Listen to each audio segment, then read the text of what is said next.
Hello everybody, what is going on today? We're looking at the GPD WinMax 2, the 2023 edition. So it has a 7840U, 780M, Ryzen of course, as well as a few other boosted specs from the previous model. Now this isn't going to be strictly a review, this is going to be a discussion of mine after having owned it for a few weeks now, almost a month.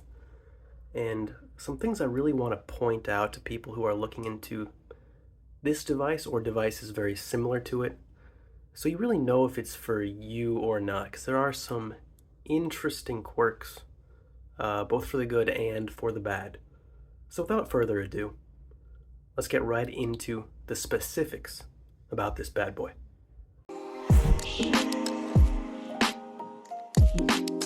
So the first little thing I want to bring up is this is a premium device, right? We got the Ryzen 7840U, 780M onboard graphics.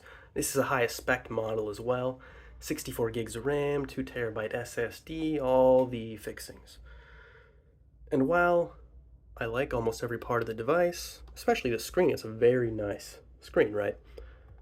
But it's a little hard to open one-handed. You know, that's always been the MacBook test, right? Can you open it one-handed? So while the screen is nice, there's very little wobble. Like, yeah, I can do this and make it wobble, but look how quickly it stabilizes out on its own. It's not like flomping all over the place. It's just, I wish it were something I could open and close with one hand. Because it is such a small device, it's weird that I need to pry it open with both hands, right? But nonetheless, that is a small grab, because once you got it open, you're fine. So that is the first little thing I wanted to discuss. Next, while we're on hardware related things, the spacebar. Let's see if I can get it to come up here. Let's just go to the notepad. There we go. I don't know what the hell note I just opened. Okay. Let's just go to new tab. All right, keyboard on this device. Great. I have heard of some people, specifically on the previous model though, that had some issues with like the keycaps being in the wrong places or stuff like that.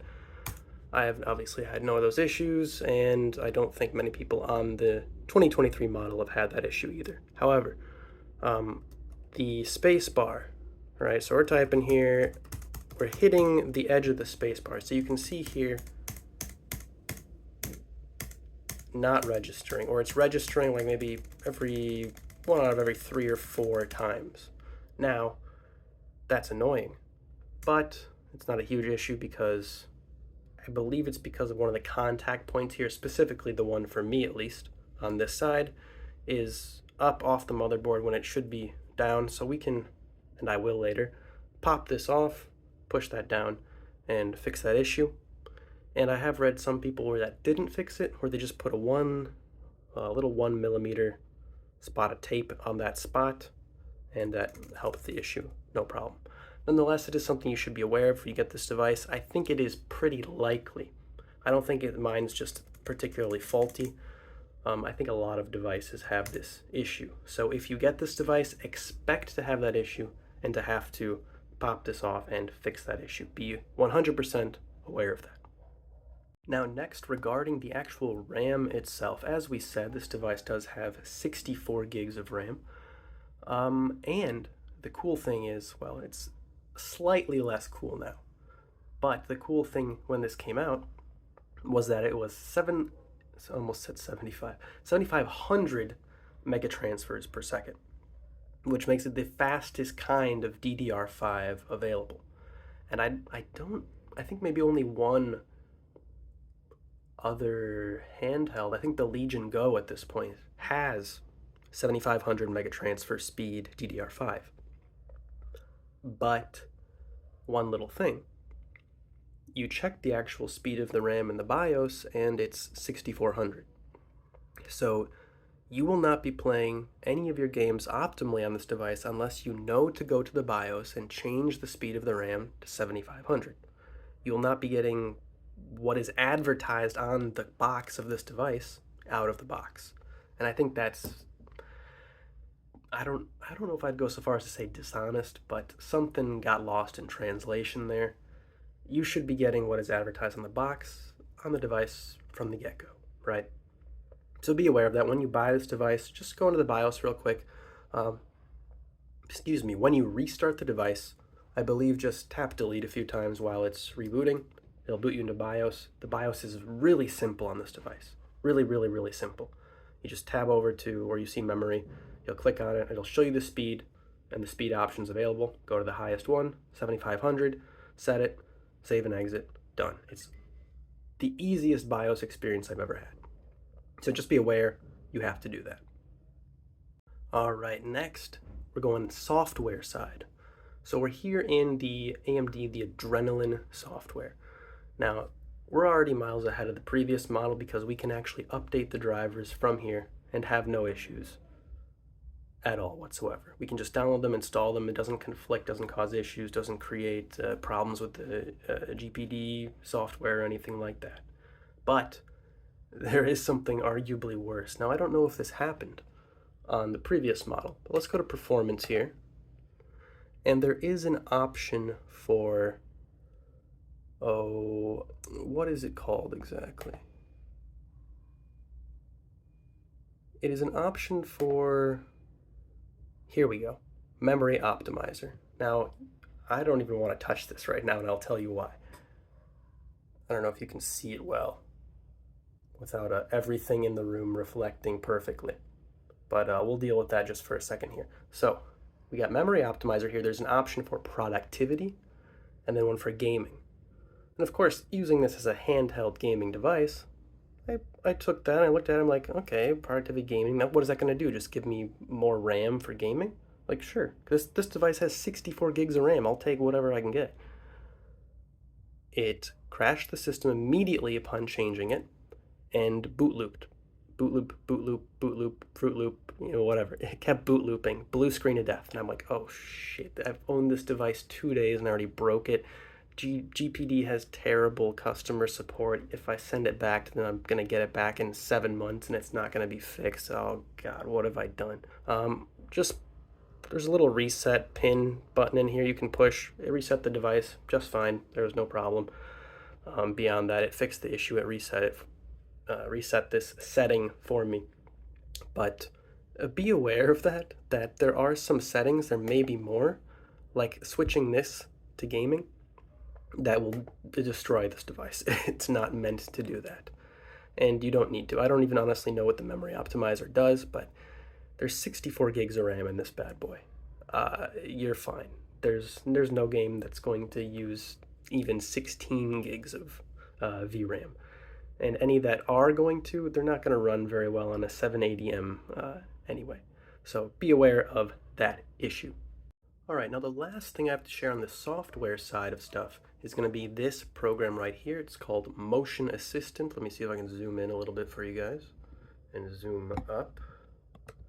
Oh yeah, look at that crisp 480p zoom in. Gorgeous. All right, we can still read it. So we're in Motion Assistant. This is I don't think it's a proprietary app. I don't think GPD made this app. They just use it. But this is how you control your TDP. So right in here, we'll see 5, 8, 12, blah, blah, blah, blah, blah. Those are just the different settings you can put it at. One thing you're going to want to do before you worry about any of that is check optimize GPU and click float. Why? I don't know. I saw a bunch of other YouTubers do it, so it must be good, right? No, basically what it does is I have no idea. I was hoping I would think of something while I started talking, but it optimizes your GPU and helps you to float off the ground, so that's pretty good. We're controlling our TDP from here, obviously, right? A lot of people don't like using this app. They like using other things that they can set it and forget it, Steam Deck style, right? So they can just go in, set it, I want 60 FPS in every game, and the machine will adjust the TDP accordingly. I like this app. I don't think it's the best, but I like having the granular,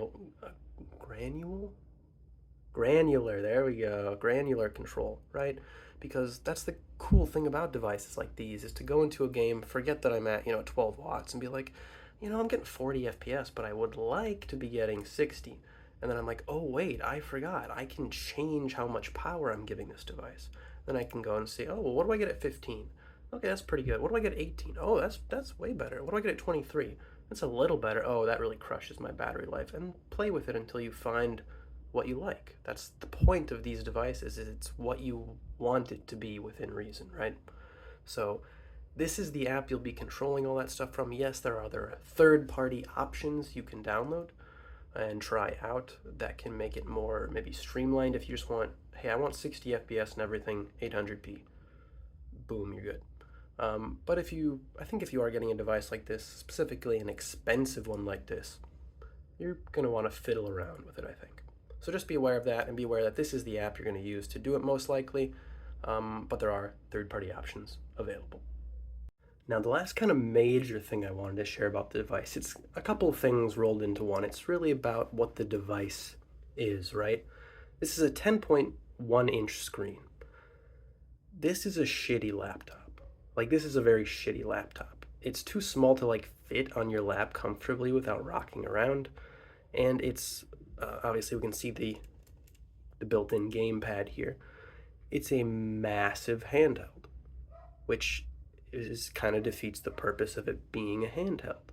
So it's like, who's buying this, right? If you just said it's a shitty laptop and it's too big of a handheld, like, what is the purpose of this device? And for the love of God, I do not know. But I love it.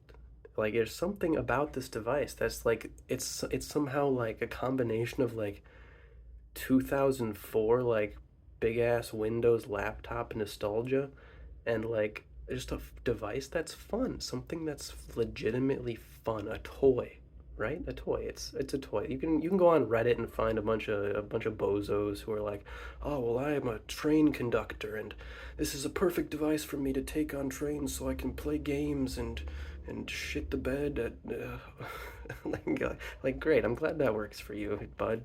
That's awesome. But for most people, this device is impractical.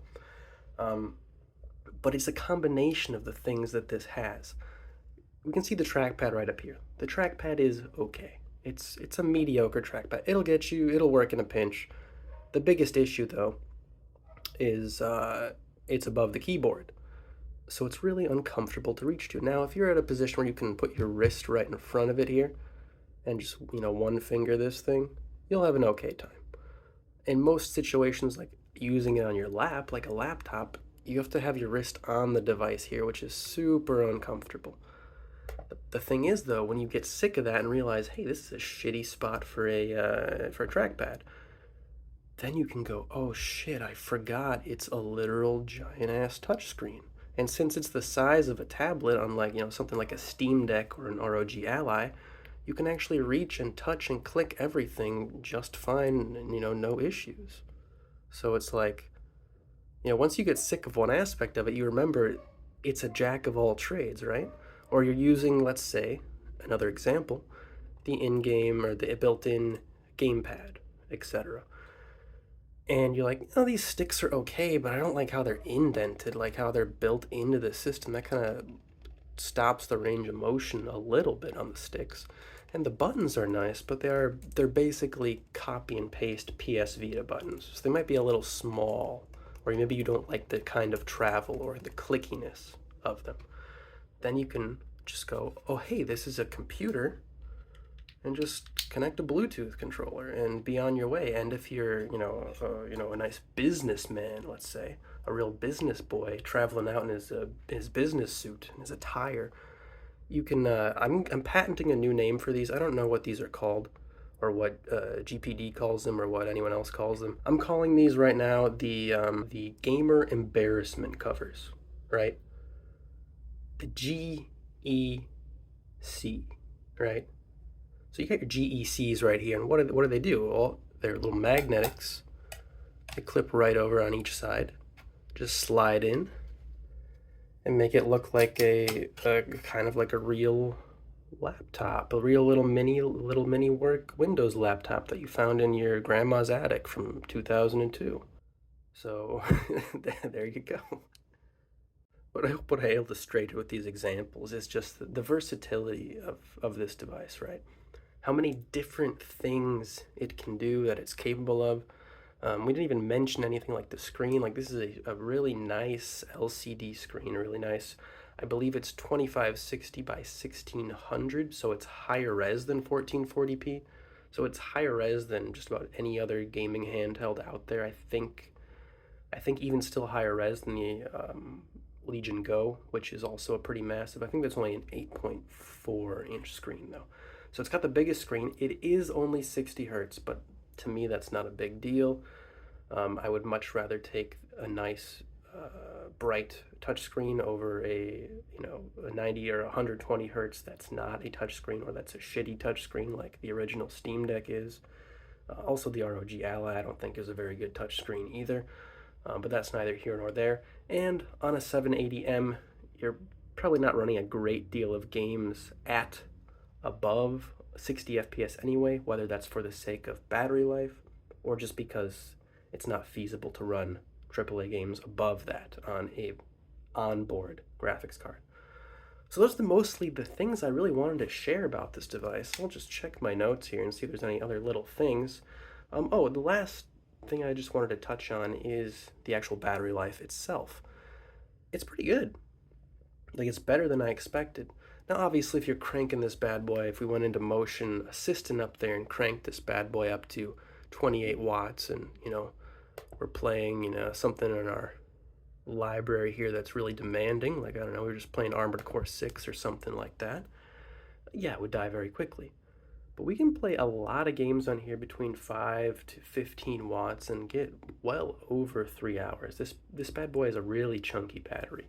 If you've been following the Steam Deck OLED and see that it has a 20% larger battery, I think it's went from 40 watt hours on the LCD model to 50 watt hours on the OLED model. I could be retarded, I don't remember, but I think this thing is at least 55 or like 60 watt hours.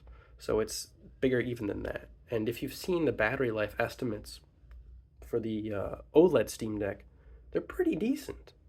Like, a lot of good games you can get above 3 hours now. And it's going to be the exact same for this and even better. You won't be getting the energy savings of an OLED on this, but you're getting a bigger battery, okay? And a decent sized, bigger battery, as well as maybe not more granular control. Granular, why do I keep doing that? What is the word I'm saying? Anywho, you get my point. You might not be getting like much more granular controls, but you can tweak things in a way on a Windows device that you can't quite do on a Steam Deck, or it might be more difficult because you don't know Linux, right? So I think all in all, this device, if you're comparing it to a Steam Deck OLED and you're just looking for the best gaming handheld you can get, this device ain't gonna be it. If you're looking for a great gaming laptop, right, this device ain't gonna be it. If you're the guy on the train and you're looking for a little wingding portable 10.1-inch laptop that's also got a built-in controller and also has, TDP control and also has all these very minute, very like niche things, then maybe this is for you. I don't think anyone needs this device. I think there's no one on the planet. The train guy I keep mentioning was a real comment I read. So sorry if that guy ever watches this. But I'm just picking that up because that's such a specific thing, and even that specific example, I don't think that guy needs this device, right? But I will give it to that guy and others like him. This is a really fun device. And all the different things you can do with it and choose with it, all the different paths you can go with it, even in the bottom there, which I'm sure many are aware, you can get a 4G LTE module. Now, I've heard that the one sold by GPD is absolute garbage, but, just tether your phone to this device. But it is cool that it can even get one at all. I wonder if you could maybe like jerry-rig a third-party one into it. That might be kind of a cool test for someone who's more tech savvy than me. But that's really what I had to share on this device. So let's wrap it up then. So in conclusion, just the things we mentioned hardware-wise, it's a little hard to open with one hand, so let's go back to that again. Yeah, we're not going so great there. The other things we mentioned, just be sure when you get this device, you don't try to turn on in the AMD settings, the memory optimizer, turn it to gaming. Do not turn it to gaming. Leave it at performance. Don't try to turn it to gaming. If you accidentally do, or you think you are above God, the reset pin thing is on the side here. Just jam like a SIM card ejector into it, hold it for 10 seconds, whatever. You'll be fine. If you're not fine, then you're screwed, I guess. So enjoy that. You chose it.